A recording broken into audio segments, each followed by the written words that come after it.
ٹھنڈی ٹھنڈی بارش میں بھیگتے ہوئے جب سمرین کو ٹھنڈ لگنا شروع ہوئی اور وہ ٹھنڈ سے تھر تھر کانپنے لگی تو میں نے آگے بڑھ کر اسے اپنا کوٹ پہنایا اور اپنے بازوؤں میں سمیٹ لیا۔ وہ میری باہوں میں سمٹ کر پرسکون ہوئی تو میں نے آہستگی سے اس کے کان میں وہ بات کہی جسے سن کر وہ پوری طرح شرم سے لال پڑ گئی اور پھر مجھے دیکھ کے مسکراتے ہوئے وہ اندر کی طرف بھاگی تھی اور میں اس کے دل کی حالت جان کر مسکراتے ہوئے اس کے پیچھے پیچھے اندر داخل ہو گیا تھا۔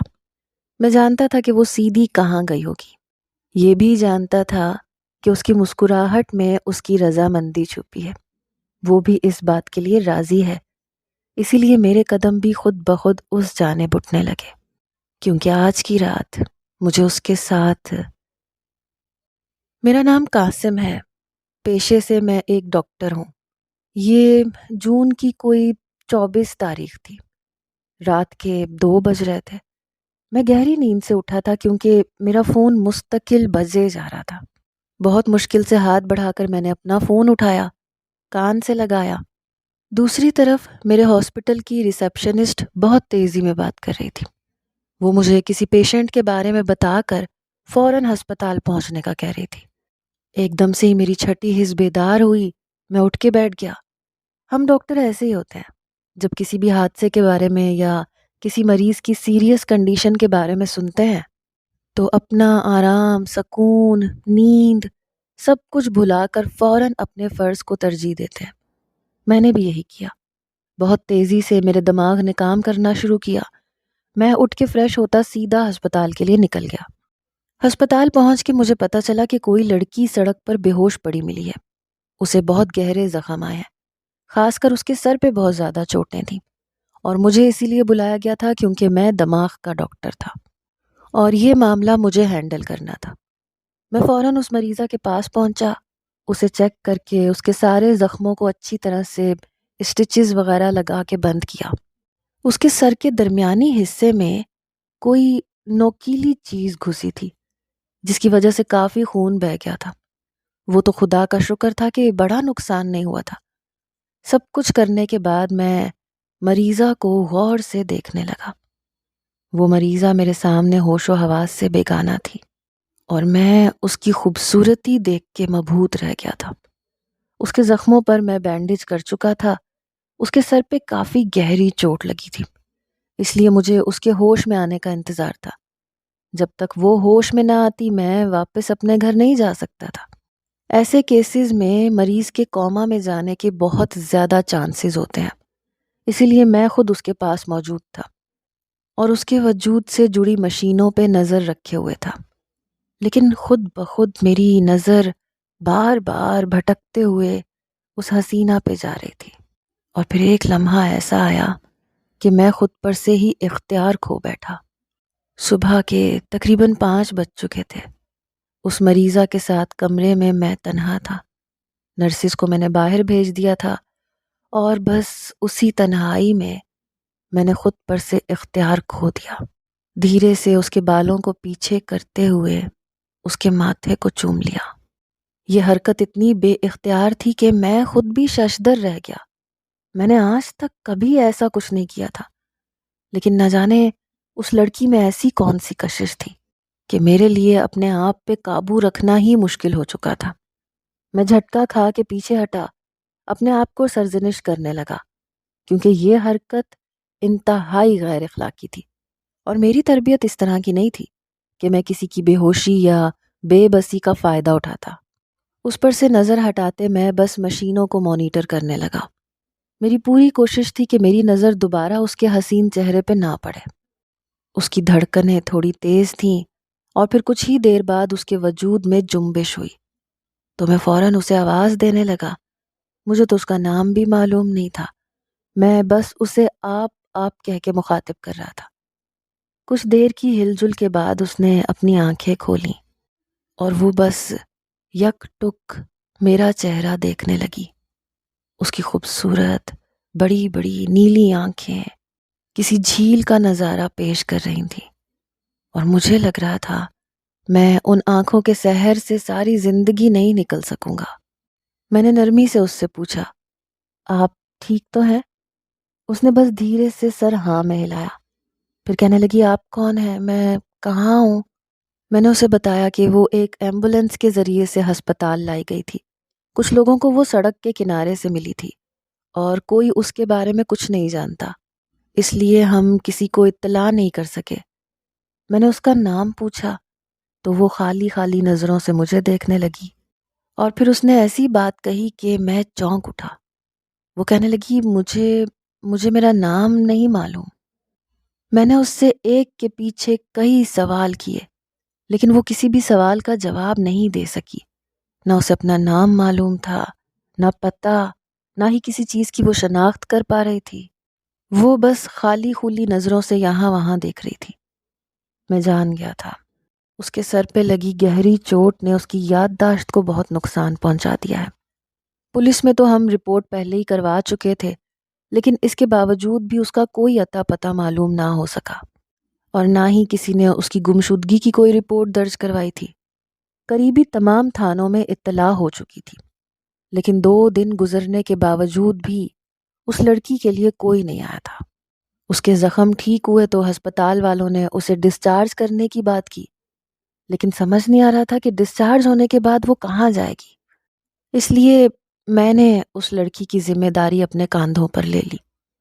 سچ تو یہ تھا کہ اسے دیکھ کے میں اپنا دل ہار بیٹھا تھا، اور اس کے لیے میرے دل میں ایسے جذبات پیدا ہو گئے تھے کہ میں خود اب اس سے الگ نہیں ہونا چاہتا تھا۔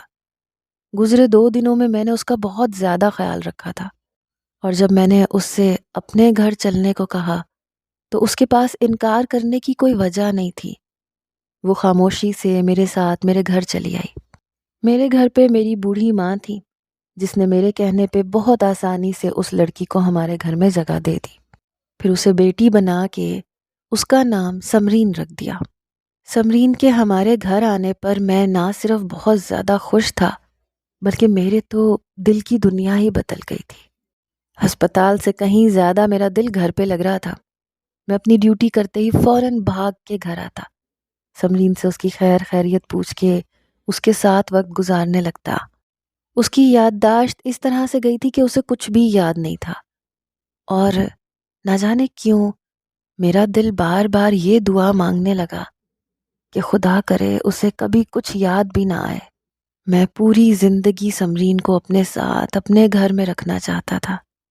نہ جانے وہ کون تھی، کہاں سے آئی تھی، اس کے آگے پیچھے کتنے لوگ تھے، مجھے کسی بھی بات کا اندازہ نہیں تھا، اسی لیے اس کی یادداشت کا نہ آنا ہی میرے حق میں بہتر تھا۔ مجھے تو یہ بھی معلوم نہیں تھا کہ اس کا ایکسیڈنٹ کس طرح سے ہوا، اور ابھی تک کسی نے اسے تلاش کرنے کی کوشش کیوں نہیں کی۔ سمرین کو میرے گھر آئے ہوئے 1 ہفتہ ہو گیا تھا۔ اس 1 ہفتے میں وہ میری ماں کے بھی بہت قریب ہو گئی تھی۔ وہ دونوں سارا دن ساتھ ساتھ رہتے۔ پھر جب میں ہسپتال سے لوٹ کر آتا تو کافی وقت میں اپنی اماں اور سمرین کے ساتھ گزارتا تھا۔ سمرین کی باتیں بہت مزیدار ہوتی تھیں۔ اسے اپنا ماضی تو یاد نہیں تھا، لیکن اس کا ذہن بہت تیز تھا۔ وہ ہمارے گھر کی ہر چھوٹی سے چھوٹی بات کو بھی فوراً محسوس کر لیا کرتی تھی۔ 1 ہفتے میں ہی اسے میری پسند، ناپسند اور ہر بات کا علم ہو گیا تھا۔ وہ ہمارے گھر کا اور میرا بہت زیادہ خیال رکھنے لگی تھی۔ پھر ایک دن میں نے اپنے جذبات سے مجبور ہو کر اس سے اپنی محبت کا اظہار بھی کر دیا۔ وہ ایک بہت خوبصورت شام تھی، جب بارش بہت تیزی سے برس رہی تھی۔ سمرین بچوں کی طرح بارش سے لطف اندوز ہوتی پوری طرح سے بھیگ چکی تھی، اور پھر بارش کے ٹھنڈے ہونے کی وجہ سے اس کے ہونٹ نیلے پڑے، وہ کپ کپانے لگی، تو بے اختیار میں نے آگے بڑھ کر اسے اپنے بازوؤں میں سمیٹا تھا اور اسے اپنے سینے سے لگا کر اس سے اپنی محبت کا اظہار کر دیا تھا۔ کتنی دیر تو وہ حیرت سے مجھے دیکھتی رہی، اور پھر اس کے چہرے پر ایسی مسکراہٹ آئی کہ میں خوشی سے سرشار ہو گیا۔ اس کی مسکراہٹ نے مجھے یہ احساس دلایا کہ وہ بھی میرے لیے جذبات رکھنے لگی ہے۔ کچھ دیر تو وہ اپنی بڑی بڑی آنکھوں سے مجھے دیکھتی رہی، اور پھر ایک دم شرما کے اندر کی طرف دوڑ پڑی۔ اس کی اس شرماہٹ نے مجھ میں ایک نئی جان ڈال دی تھی۔ میں اچھی طرح جانتا تھا کہ وہ کہاں گئی ہوگی، اسی لیے میں بھی اس کے پیچھے پیچھے اندر کی جانب چل پڑا۔ میری امید کے مطابق وہ میری ماں کے کمرے میں ہی تھی۔ میں چوری چوری نظروں سے اسے دیکھ رہا تھا، اور پھر جب اس نے میری نظروں کی تپش کو محسوس کیا تو وہ کپڑے بدلنے کے بہانے اپنے کمرے میں چلی گئی، اور میں نے اسی رات اپنی ماں سے سمرین کے حوالے سے بات کی۔ لیکن یہ بات سن کر میری اماں خاموش ہو گئی۔ پھر میرے پوچھنے پہ وہ کہنے لگی کہ بیٹے قاسم، ہم اس کے بارے میں کچھ بھی نہیں جانتے، وہ ہندو ہے یا مسلمان، کس ذات سے ہے، کس خاندان سے ہے، ہمیں کچھ بھی علم نہیں ہے۔ ایسے میں کیسے کسی لڑکی کو اپنے گھر کی بہو بنا سکتی ہوں؟ اماں کی بات سن کے میں حیران رہ گیا۔ مجھے ہرگز بھی اندازہ نہیں تھا کہ میری ماں کو اس رشتے پہ اعتراض ہوگا۔ مجھے تو لگا تھا وہ بہت خوش ہوں گی، کیونکہ وہ سمرین کو دل سے اپنی بیٹی مان چکی تھی۔ لیکن بہو بنانے کے لیے میری ماں نے بھی وہی اصول مقرر کیے جو ہر ساس کرتی ہے۔ انہیں سمرین کی ذات پات، نسل، خاندان، ہر بارے میں جانکاری چاہیے تھی، جو میرے پاس نہیں تھی۔ جب سے سمرین مجھے ملی تھی، میں تب سے ہی اس کے بارے میں معلومات حاصل کرنے کی کوشش کر رہا تھا، لیکن ناکام رہا تھا۔ آج کے اس ڈیجیٹل دور میں بھی سمرین کے بارے میں معلومات حاصل کرنے میں مجھے کوئی کامیابی حاصل نہیں ہو سکی تھی۔ اسی لیے میں نے ہار مان کر اس سے شادی کا فیصلہ کیا تھا۔ اور پھر جب میں نے بڑی مشکل سے اپنی ماں کو راضی کیا تو پھر میری ماں نے شادی کی تیاریاں شروع کر دیں۔ انہیں سمرین سے کوئی مسئلہ نہیں تھا، بس وہ ایک خاندانی لڑکی کو بہو بنانا چاہتی تھی۔ اسی لیے انہوں نے تھوڑا بہت پس و پیش سے کام لیا تھا، لیکن بالآخر میں نے اکلوتے ہونے کا فائدہ اٹھایا اور اپنی ماں کو جیسے تیسے راضی کر لیا۔ زور و شور سے شادی کی تیاریاں شروع ہو گئی تھیں۔ اماں میری شادی میں اپنے سارے ارمان پورے کرنا چاہتی تھیں، اسی لیے انہوں نے شادی میں مہینے بھر کا وقت رکھا تھا، اور پھر میں اور سمرین دونوں ایک دوسرے کی پسند سے کپڑوں وغیرہ کی خریداری کر رہے تھے۔ ایسے میں ایک دن جب میں سمرین کو لے کر شہر کی ایک بڑی سی بوتیک میں گیا جہاں مجھے اس کے لیے شادی کا شرارہ پسند کرنا تھا، تو وہاں کسی نے پیچھے سے سمرین کو مریم کہہ کے آواز لگائی، اور سمرین ایک دم سے چونک کے پلٹی۔ وہ لڑکی جو سمرین کو آواز دے رہی تھی وہ اس کے سامنے آئی اور آنکھوں میں آنسو بھر کے اسے گلے لگا کے کہنے لگی، مریم بھابی، آپ کہاں چلی گئی تھیں؟ ہم نے آپ کو کتنا تلاش کیا، سب آپ کے لیے کتنا پریشان رہے۔ سمرین ہکا بکا اس لڑکی کو دیکھ رہی تھی، اور وہ لڑکی کہتی چلی جا رہی تھی کہ کیا آپ کو پتہ ہے کامران بھائی نے آپ کی وجہ سے اپنی طبیعت خراب کر لی تھی۔ انہوں نے ہر جگہ آپ کو تلاش کیا، لیکن بہت زیادہ ڈھونڈنے کے باوجود بھی آپ ہمیں نہ ملی۔ وہ اور بھی بہت کچھ کہہ رہی تھی، لیکن میرے سر پر تو جیسے آسمان گر پڑا، کیونکہ وہ جس کامران بھائی کا ذکر کر رہی تھی وہ سمرین کا شوہر تھا، اور یہ بات اس لڑکی کی باتوں سے واضح طور پہ مجھے سمجھ آ گئی تھی۔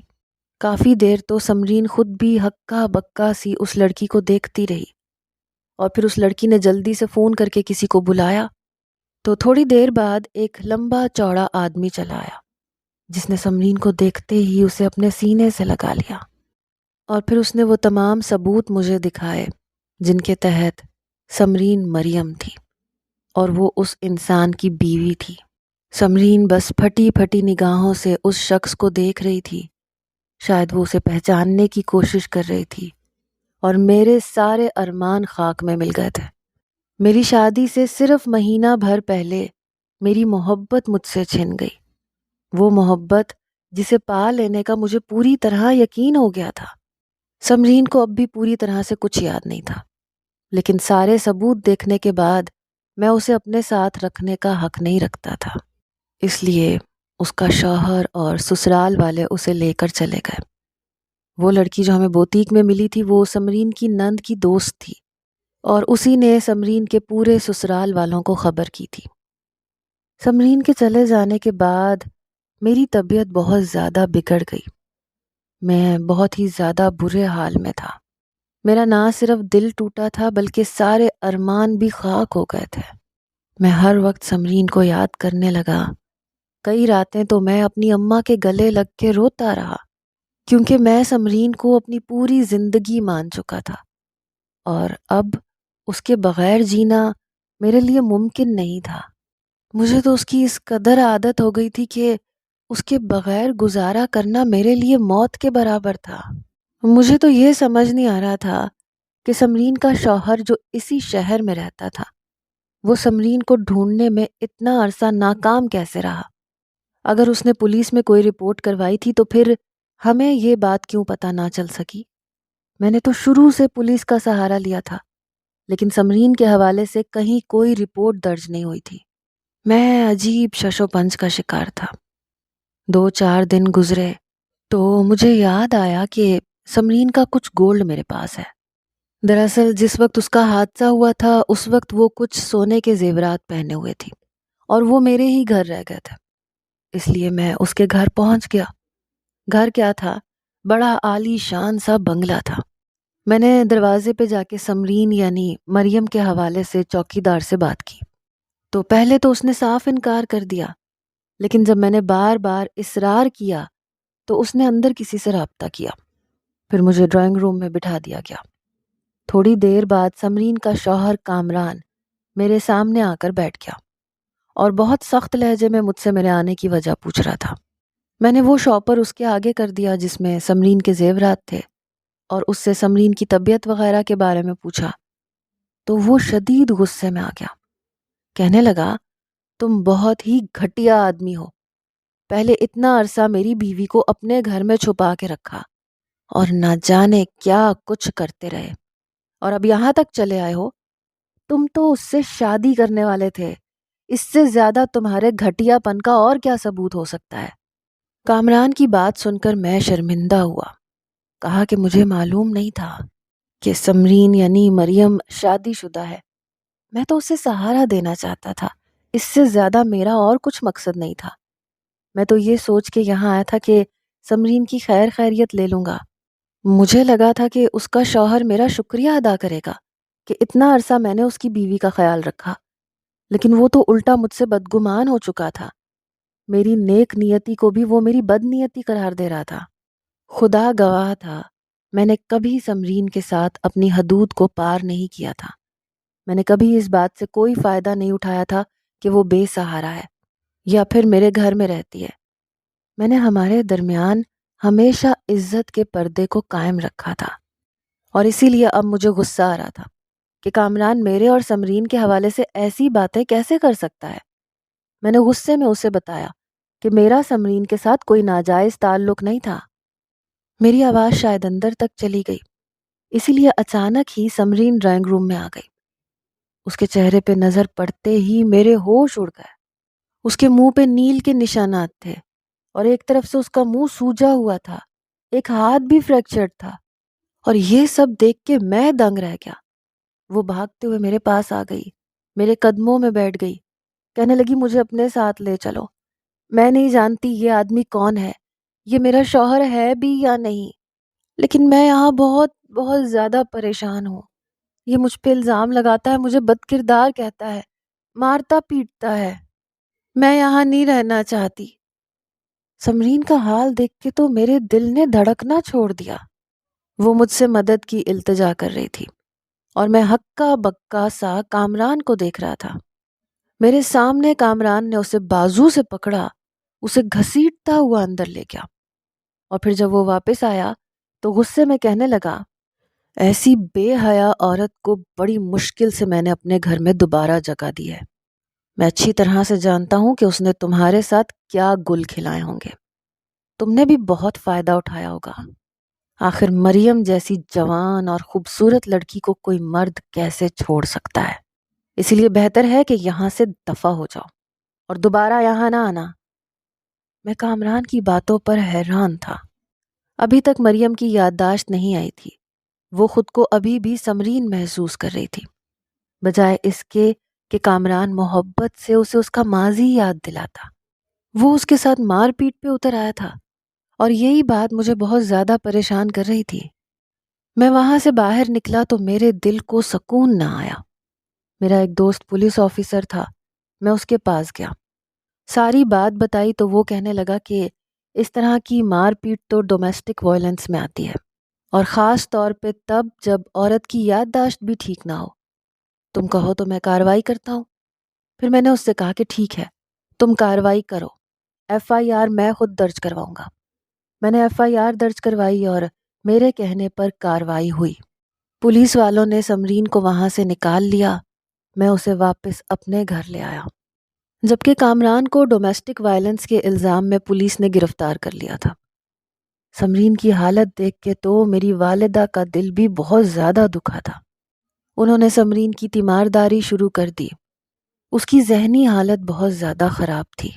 ایسا لگتا تھا جیسے اس کے ساتھ بہت زیادہ مار پیٹ کی گئی ہے، اسے بہت ظلم و ستم کا نشانہ بنایا گیا ہے۔ اس کے چہرے پر نیل کے نشانات اس بات کی گواہی دے رہے تھے کہ اس کا شوہر ایک جانور تھا۔ 4-6 دن ایسے ہی گزرے کہ ایک روز سمرین سیڑھیاں اتر رہی تھی کہ کمزوری کی وجہ سے اسے چکر آئے اور وہ سیڑھیوں سے گر پڑی، اور جب اسے ہوش آیا تو اس کی یادداشت واپس آ چکی تھی۔